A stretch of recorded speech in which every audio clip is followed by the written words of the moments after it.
ॐ नमः श्रीयतिराजाय विवेकानन्दसूरये सच्चित्सुखस्वरूपाय स्वामिने तापहारिणे जननीं शारदां देवीं रामकृष्णं जगद्गुरुं पादपद्मे तयोः श्रित्वा प्रणमामि मुहुर्मुहुः। नमः श्रीयतिराजाय विवेकानन्दसूरये सच्चित्सुखस्वरूपाय स्वामिने तापहारिणे।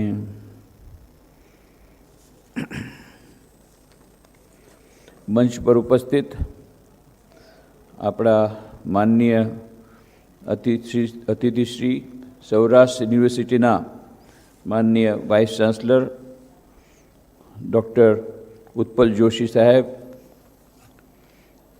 उपस्थित सभा में उपस्थित सन्यासी ब्रह्मचारी वृंद, उपस्थित महानुभावों, अतिथिश्रीओ, स्वयंसेवक भाईओ बहनों अने वहाला विद्यार्थी भाईओ अने बहनों, तेमज जे लोग ऑनलाइन जोई रह्या छे ए बधा ज भाईओ अने बहनों, आप सौनु श्री रामकृष्ण आश्रम राजकोट वती हार्दिक स्वागत करता हूँ हर्षनी लागणी अनुभवुं छूं। आप सौनु खूब खूब हार्दिक स्वागत करूँ छूं। आजना प्रसंगे ज्यारे आपणे युवा सम्मेलन करी रह्या छीए, बधा जेटला युवा भाई बहनों बधानु हार्टी वेलकम हार्टी वेलकम।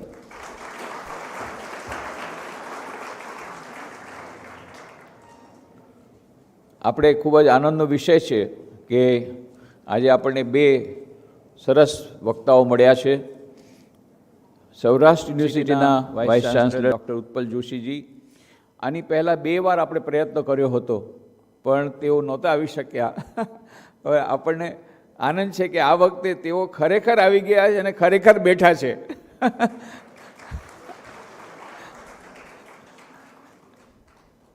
ભાગ્યેશભાઈ જા ટી બ્રેક પછી ચાના વિરામ પછી આપણી સાથે જોડાવાના છે, આવી ગયા છે ગઈકાલે અમદાવાદથી, આપણી સાથે જોડાશે। એમની પણ એમને તો આપણે 8 વર્ષથી પ્રતીક્ષા કરી રહ્યા છીએ અને એઓ આવી ગયા છે। આપ સૌ બધા આવી ગયા ભાઈ બહેનો, યુવા ભાઈ બહેનો। રવિવારના દિવસે સવારના પોરમાં ઉઠવું પડ્યું, બહુ તકલીફ આપી અમને તમને। રવિવારનો દિવસ તો મજા કરવાનો હોય, સવારના મોડેથી ઉઠવાનું હોય, આ બધું તેમ છતાં તમે સવારના પોરમાં ઉઠી ગયા અને તૈયાર થઈને આવી ગયા। તૈયાર થયા છો એમ લાગે છે।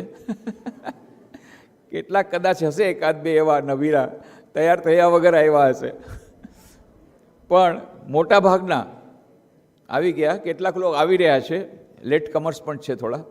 એ તો આપણે ભારતમાં આપણી પ્રથા છે ને, લેટ કમર્સ વગર ચાલે નહીં। ટ્રેન હંમેશા અડધી કલાક તો લેટ હોય મિનિમમ, એટલા જ માટે આપણે 8:30 વાગે શરૂ થાય છે, બદલે આપણે શું કરીએ છીએ, અડધી કલાક ફિલ્મ દેખાડી દીધી કે જે લોકો મોડા આવે એ લોકોને કંઈ કમસે કમ વહેલા આવે ફિલ્મ જોઈ લે, એ લોકોને ચૂપચાપ ન બેઠા રહીએ, કારણ કે એ લોકોને પનિશમેન્ટ દેવું ઠીક નહીં। જો વહેલા આવ્યા એ લોકોને પનિશમેન્ટ ન દેવાય, એટલે એના માટે એ લોકો ફિલ્મ જુએ।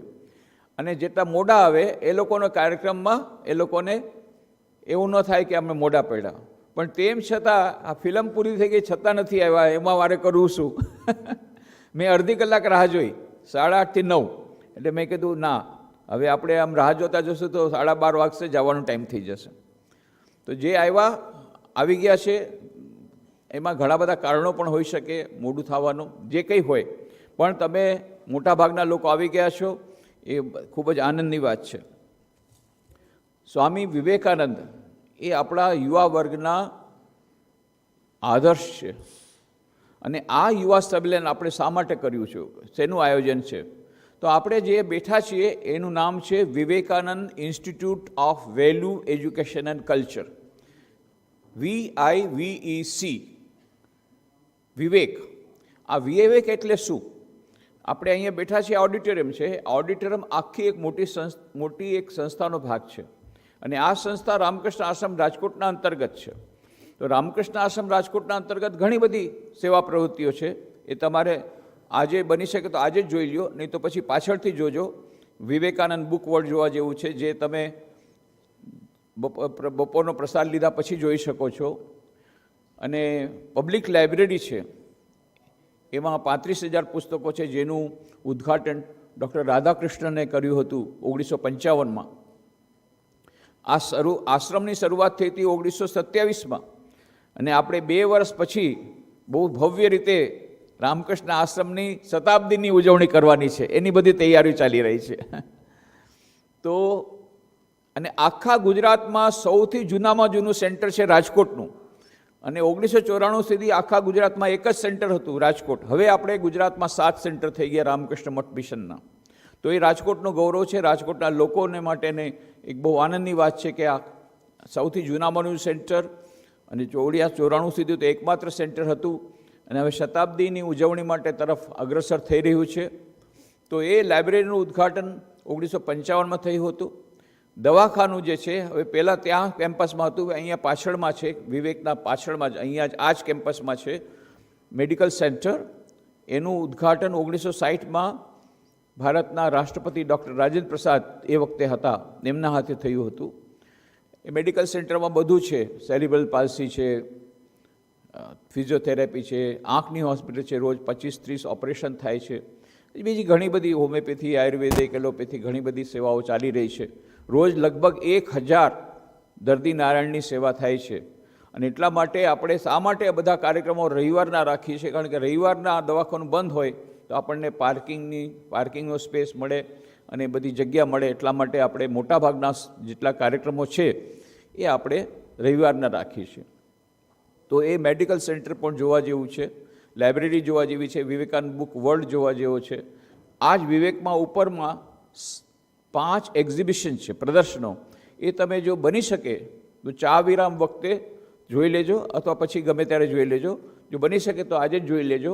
5 પ્રદર્શનોમાં એક પ્રદર્શન છે શ્રી રામકૃષ્ણ દેવના જીવન સંદેશ વિશે, બીજું મા શારદા દેવી જીવન સંદેશ વિશે, ત્રીજું સ્વામી વિવેકાનંદના જીવન સંદેશ વિશે, અને ચોથું છે ગુજરાતમાં સ્વામી વિવેકાનંદ. ગુજરાતમાં સ્વામી વિવેકાનંદ બહુ વધારે રહ્યા હતા, એના વિશેની બધી વાતો છે. અને એક છે ભારતીય સંસ્કૃતિ. તો આવી રીતે આ બધા જે પ્રદર્શનો એ પણ જોવા જેવા છે. એટલે આ બધી પ્રવૃત્તિઓ જો આજે બની શકે તો આજે જોજો, અથવા ગમે ત્યારે જોજો. યુથ સ્ટડી સર્કલ ચાલે છે, એમાં જોડાઈ શકો. બાળકોના બધા ચાલે છે, ઘણા બધા સ્વયંસેવક આવે છે, એમાં તમે સ્વયંસેવક પણ બની શકો. વિવેકાનંદ સર્વિસ કોપ એ યુવાનો માટે છે, એ પણ તમે જોડાઈ શકો વિવેકાનંદ સર્વિસ કોપમાં. પર્સનાલિટી ડેવલપમેન્ટના પ્રોગ્રામ ચાલે છે, વ્યક્તિત્વ વિકાસના, એમાં તમે જોડાઈ શકો. તો યુવા વર્ગ માટેના ઘણા બધા કાર્યક્રમો અહીંયા થાય છે. આ બધા કાર્યક્રમોમાં તમે ભાગ લઈ શકો છો. તો આજના પ્રસંગે આ યુવા સંમેલન ત્યારે થઈ રહ્યું છે, ત્યારે બધા જ યુવા ભાઈ બહેનોનું ખૂબ ખૂબ હાર્દિક સ્વાગત કરું છું. અને ખાસ વિનંતી કરું છું કે જો આજે બની શકે તો આજે, નહીં તો પછી પણ જરૂરથી આ બધી પ્રવૃત્તિઓનું નિરીક્ષણ કરજો અને આ પ્રવૃત્તિમાં ભાગ લેતા રહેજો.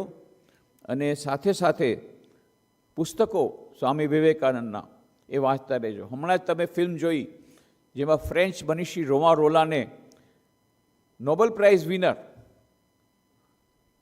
રવિન્દ્રનાથ ટેગોર, એમને નોબેલ પ્રાઇઝ મળ્યું હતું ગીતાંજલિ માટે લિટરેચરમાં.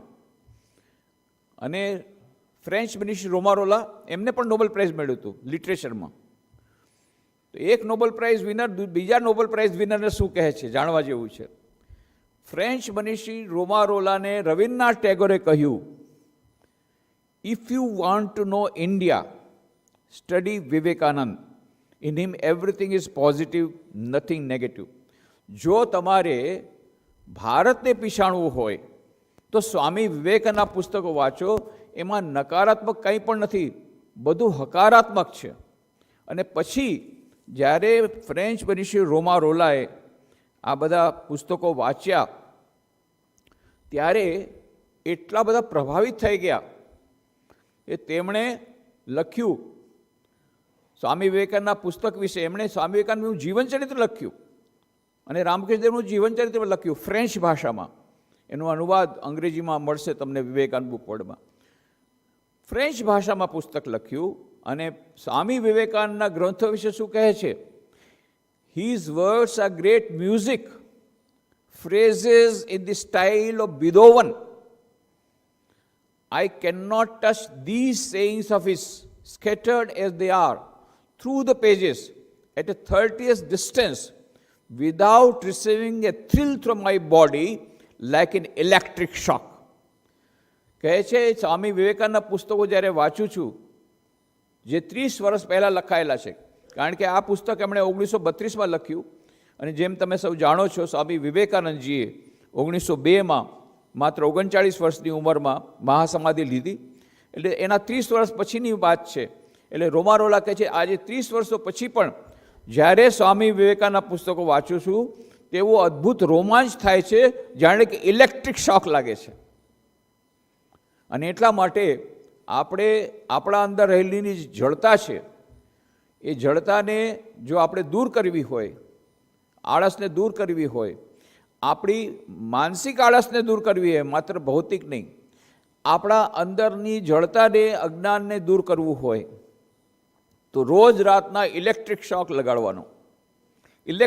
ઇલેક્ટ્રિક શોકથી આ બધી આપણી જડતા દૂર થઈ જશે. અને ઇલેક્ટ્રિક શોક ક્યાંથી મળશે? સ્વામી વિવેકાનંદના પુસ્તકોમાંથી. તમે પોતે એક્સપેરિમેન્ટ કરીને જુઓ. એક વિદ્યાર્થી હતો, 9મા ધોરણમાં ભણતો હતો કટકની હાઈસ્કૂલમાં, અને એના હાથમાં સ્વામી વિવેકાનંદનું પુસ્તક આવ્યું અને એ પુસ્તક વાંચીને એટલો બધો પ્રભાવિત થઈ ગયો કે એણે ત્યારે જ નિર્ણય કર્યો કે મારું સમસ્ત જીવન હું ભારત માતા માટે બલિદાન આપી દઈશ. પાછળથી એનું નામ થયું નેતાજી સુભાષચંદ્ર બોઝ. આપણા દેશના જેટલા દેશભક્તો, જેટલા મહાપુરુષો, જેટલા ક્રાંતિવીરો, સ્વાધીનતા સંગ્રામીઓ, આ બધા એના પ્રેરણાસ્ત્રોત સ્વામી વિવેકાનંદ હતા. એ હમણાં તમને ફિલ્મમાં બતાવ્યું, જે લોકો મોડા આવ્યા છે ખબર નહીં હોય, પણ ફિલ્મમાં આ જ બધું બતાવવામાં આવી રહ્યું હતું કે કેવી રીતે આપણા દેશના મોટા ભાગના મહાપુરુષોના પ્રેરણાસ્ત્રોત હતા સ્વામી વિવેકાનંદના પુસ્તકો. ગાંધીજી જ્યારે બેલુમઠ ગયા હતા, રામકૃષ્ણ આશ્રમ રાજકોટ એ તો એક જ સેન્ટર છે, પણ રામકૃષ્ણ મઠ અને રામકૃષ્ણ મિશન આ બે સંસ્થાની સ્થાપના સ્વામી વિવેકાનંદજીએ 127 વર્ષો પહેલાં કરી હતી. શા માટે? એમના ગુરુએ કહ્યું હતું, શિવ જ્ઞાનથી જીવ સેવાનો આદર્શ આપ્યો હતો કે ઈશ્વર બધી જગ્યાએ છે. બધા અહીંયા વિશ્વના બધા ધર્મના પ્રતીકો છે. હા, મંદિરમાં છે, મસ્જિદમાં છે, ગિરજાઘરમાં છે, બધી જગ્યાએ ઈશ્વર છે, પણ સૌથી વધારે ઈશ્વર જે રહે છે એ છે મનુષ્યના મનમાં રહે છે, મનુષ્યના હૃદયમાં રહે છે. એટલે મનુષ્યમાં રહેલા ઈશ્વરની સેવા કરો.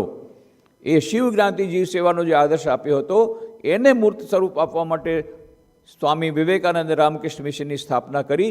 અને અત્યારે 283 સેન્ટર્સ છે દેશ વિદેશમાં, 283, જેમાં 213 સેન્ટર એ ભારતમાં છે, બાકીના બધા વિદેશમાં છે, વિભિન્ન દેશોમાં છે, બહારના વિદેશોમાં છે.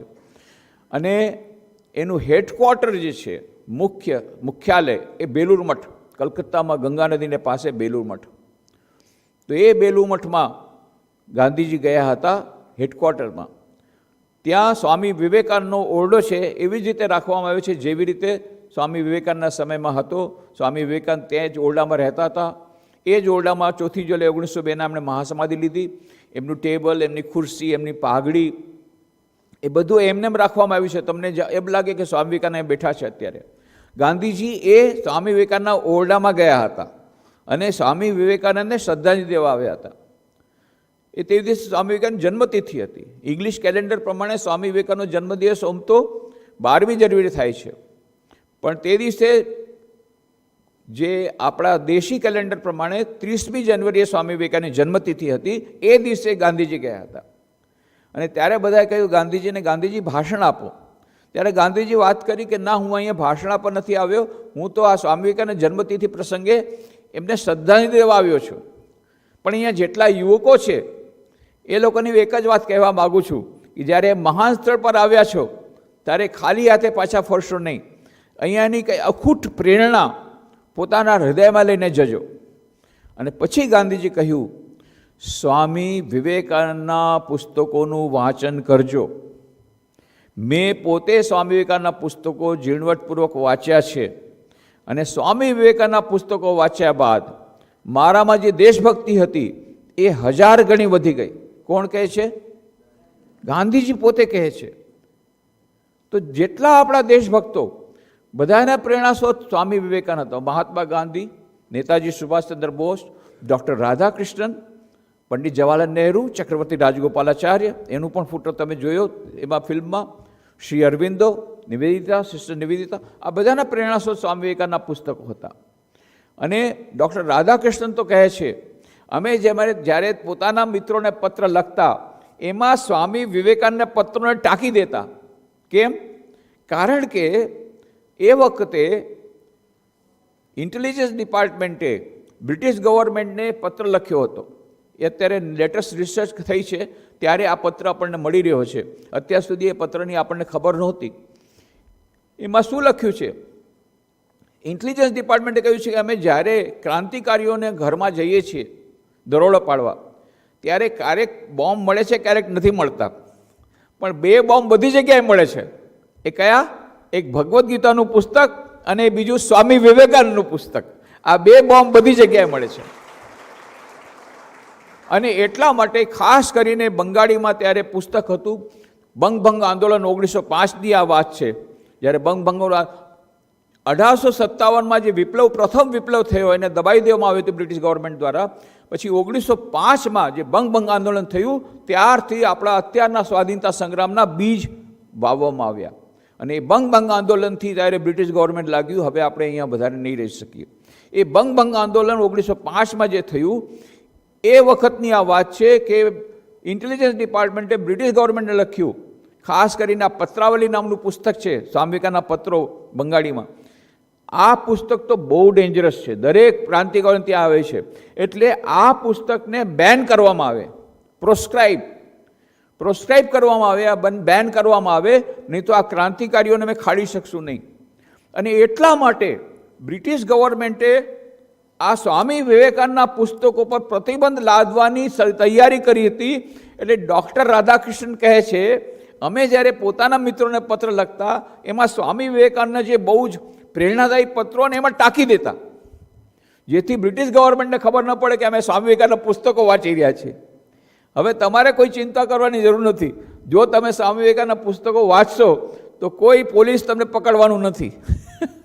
એ ચિંતા હવે તમારે કરવાની નથી. પણ એ વખતે ડૉક્ટર રાધાકૃષ્ણન કહે છે અમારે ચોરી છુપોથી સ્વામી વિવેકાનંદના પુસ્તકો વાંચવા પડતા.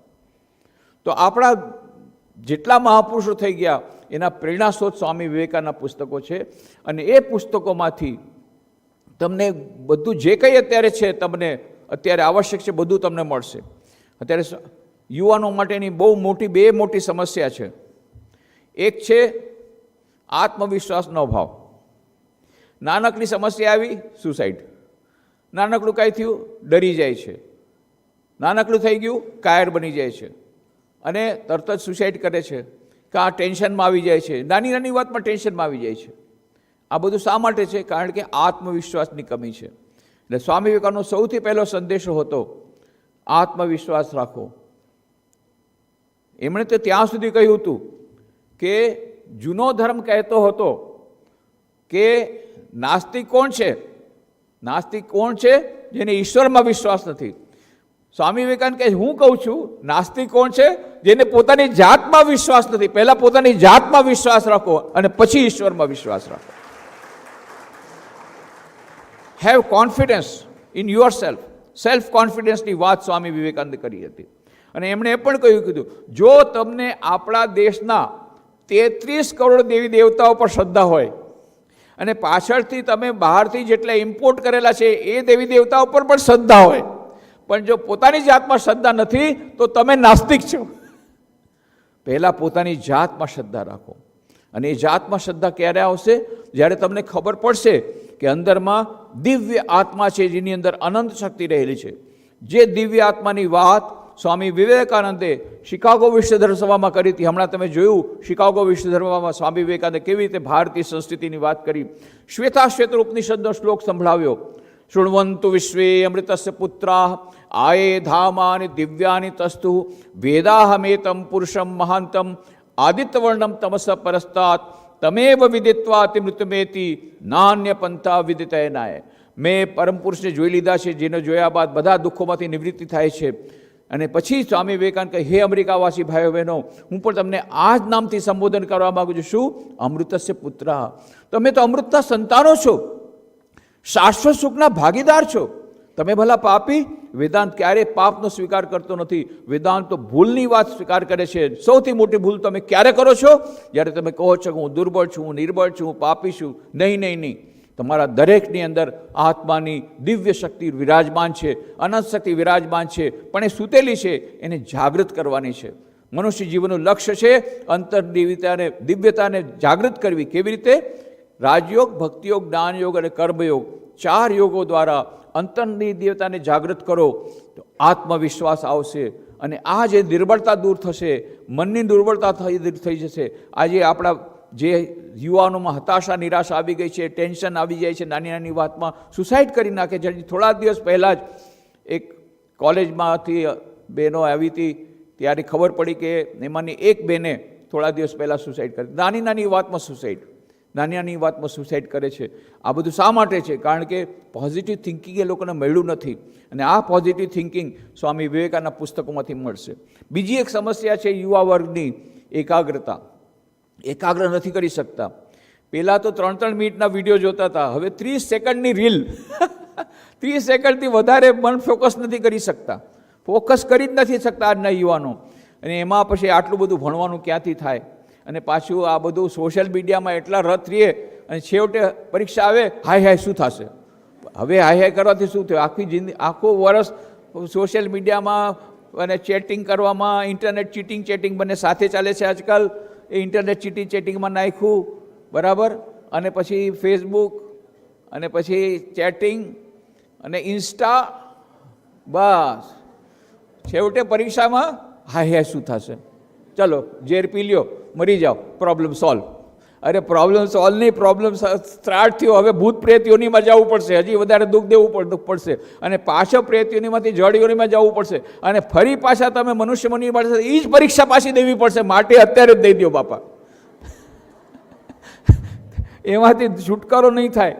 માટે આજે એકાગ્રતા નથી, આ સોશિયલ મીડિયામાં અટવાઈ ગયા છે. એટલા માટે એકાગ્રતાની વાત સ્વામી વિવેકાનંદે કરી છે. ફોકસ કરવાનું પોતાના માઇન્ડને.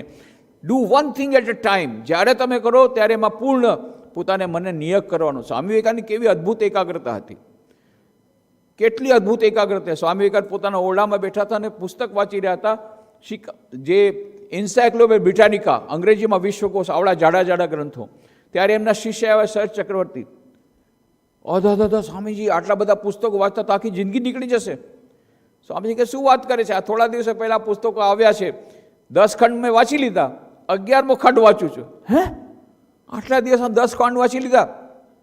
મને વિશ્વાસ નથી થતો. સ્વામીજી તને વિશ્વાસ નથી થતો? ઠીક છે, આ પહેલાં 10 ખંડમાંથી તારે જે પ્રશ્ન પૂછાય પૂછ. અને શિષ્ય કેટલા બધા પ્રશ્નો પૂછ્યા, સ્વામીજી બધાના જવાબ આપ્યા, અને સાચા જવાબ આપ્યા, અને ક્યાંક પુસ્તકોની ભાષા ઉદ્ધિત કરી. ત્યારે શિષ્ય શરદચંદ્ર ચક્રવર્તી આશ્ચર્યચકિત થઈ ગયા. સ્વામીજી આ તો ચમત્કાર છે. સ્વામીજી કે ચમત્કાર નથી, આ શું છે? મનની એકાગ્રતાનું પરિણામ છે. મનની એકાગ્રતા હોય તો 10 કલાકનું ભણવાનું 1 કલાકમાં થાય. મને ઘણા બધા વિદ્યાર્થીઓ એ કેવી રીતે થાય, સ્વામીજી 10 કલાક ભણવાનું 1 કલાકમાં? એટલા માટે થાય કારણ આપણે અત્યારે 1 કલાક ભણવાનું 10 કલાકમાં કરીએ છીએ. પુસ્તક હાથમાં લીધું, આંખ ક્યાં છે? પુસ્તકમાં. ને મન પેલું હીરો જાતો તો વિલિયન પાસે, આ પાછળ જાત તો જલ્દીથી પકડે, તું ક્યાં જાય છે એ તો જો બાપા. મન ચારે તરફ ભમે છે. એકાગ્રતા આવશે તો ભણવામાં પણ સફળતા મળશે, સંગીતમાં સફળતા મળશે, રમતગમતમાં સફળતા મળશે, દરેક ક્ષેત્રમાં સફળતા મળશે. સ્વામી વિવેકાનંદનો મુખ્ય ઉપદેશ છે મનને એકાગ્ર. અને મન એકાગ્ર કેવી રીતે થશે? જ્યારે મન શુદ્ધ થશે અને આપણું જીવન નિયમિત થશે તો જરૂરથી આપણું મન એકાગ્ર થશે. તો આ બધી વાતો તમને સ્વામી વિવેકાનંદના પુસ્તકોમાંથી મળશે. આજે તમે આવ્યા છો જતી વખતે તમને પુસ્તકો મળશે, એ પુસ્તકોને એના પછી ઘણા બધા પુસ્તકો તમારે વાંચવા પડશે. આટલા જે પુસ્તકો તો માત્ર શરૂઆત કરવા માટે છે, પણ જેમ જેમ તમે પુસ્તકો વાંચશો તમારા મનની જડતા દૂર થશે, તમારા મનમાં આત્મવિશ્વાસ આવવાનું શરૂ થશે, તમારા મનની એકાગ્રતા વધવાનું શરૂ થશે, અને દરેક ક્ષેત્રમાં એકવાર એકાગ્રતા આવી ગઈ તો સક્સેસ સક્સેસ સક્સેસ, સફળતા સફળતા સફળતા. આ સફળતા તમારા જીવનમાં પ્રત્યેક ક્ષેત્રમાં મળશે. તો એટલા માટે આજે તમે જ્યારે આવ્યા છો, તમારું રામકૃષ્ણ આશ્રમ રાજકોટ વતી પુનઃ હાર્દિક સ્વાગત કરું છું.